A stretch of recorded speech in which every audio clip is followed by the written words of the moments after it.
Natapos na sa Lanao del Sur at Basilan ang serye ng pampublikong konsultasyon ukol sa dalawang panukalang batas na naglalayong muling ayusin ang 32 districts sa Bangsamoro Parliament.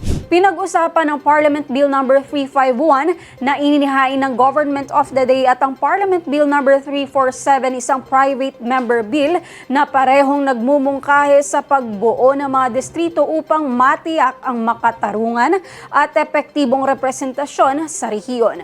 Sa magkakasabay na konsultasyon na isinagawa sa Marawi City at Lamitan City, nagkaroon ng bukas na talakayan ang mga lokal na lider at mamamayan upang magpahayag ng kani-kanilang saloobin ukol sa magiging pagkakahati ng distrito. Ito ay pinangunahan ng Committees on Local Government at Amendments, Revision and Codification of Laws.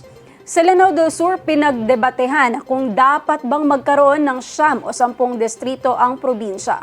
Malinaw ang hangarin ng Marawi City na manatili bilang isang distrito upang mapanatili ang pagkakaisa at mas mapabilis ang mga programa ng rehabilitasyon. Samantala, ipinahayag naman ng Basilan ang matibay na suporta para sa pagdagdag ng distrito kasama na ang pagkilala sa Lamitan City bilang isang mahalagang sentro ng kalakalan, edukasyon at serbisyo. Magpapatuloy ang proseso sa darating na ika-28 ng Hunyo kung kailan makikipagpulong ang mga mambabatas na mga kinatawan ng MILF at MNLF upang higit pang pagtibayin ang mga hakbangin para sa mas maayos at epektibong pamamahala sa rehiyon.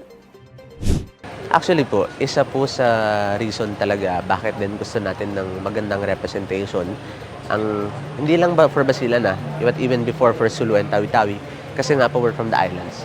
That itself is a reason bakit mas kailangan natin representation is because we're far from the regional government.